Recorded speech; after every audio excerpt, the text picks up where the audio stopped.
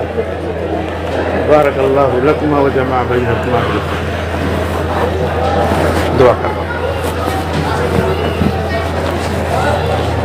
الحمد لله رب العالمين والصلاة والسلام على سيد الأنبياء والمرسلين. ربنا آتنا في الدنيا حسنة وفي الآخرة حسنة وقنا عذاب النار وادخلنا الجنة مع الأبرار يا عزيز يا غفار يا رب العالمين. ربنا هب لنا من أزواجنا وذرياتنا قرة أعين واجعلنا للمتقين إماما. اللهم إنا نسألك جنة الفردوس ونعوذ بك من النار. اللهم إنا نسألك حبك وحب من يحبك وحب عملی یقربنا الی حبک۔ اے اللہ ہم سب کی گناہوں خطاؤں کو معاف فرما۔ اے اللہ آج ہونے والے نکاح کو بہت ہی بابرکت بنا۔ اے اللہ جتنے لوگ بیٹھے ہیں اے اللہ اس بابرکت نکاح کی برکت سے ان سب کی مغفرت فرما۔ اے اللہ دونوں خاندانوں کو آپس میں جوڑ دے، الفت پیدا فرما، محبت پیدا فرما۔ اے اللہ جتنے لوگ بیٹھے ہیں سب کے دلوں میں آپس میں ایک دوسرے کی محبت پیدا فرما، الفت پیدا فرما۔ ہمارے نبی حضرت محمد رسول اللہ صلی اللہ علیہ وسلم سے محبت پیدا فرما، ہم آپ کی سنتوں سے محبت پیدا فرما، آپ کی سیرت سے محبت پیدا فرما۔ اے اللہ دنیا میں جو حالات چل رہے ہیں اے اللہ اس میں اسلام کا بول بالا فرما، نبی کا بول بالا فرما، نبی کریم صلی اللہ علیہ وسلم کی سنتوں کا بول بالا فرما۔ اللہ کے رسول نے نکاح کے موقع پر، حج کے موقع پر اور زندگی میں جو جو دعائیں کی ہیں اے اللہ وہ سب دعائیں ہمارے حق میں اے اللہ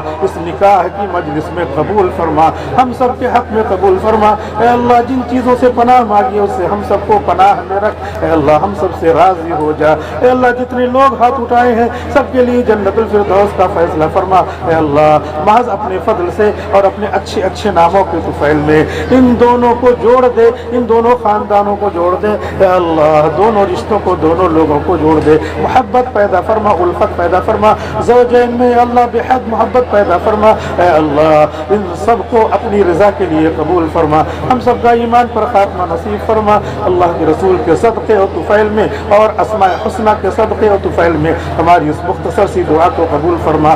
آمین وصلی اللہ تعالی علی خیر خلق محمد و آلہ و صحبہ اجمعین برحمتک یا ارحم الراحمین۔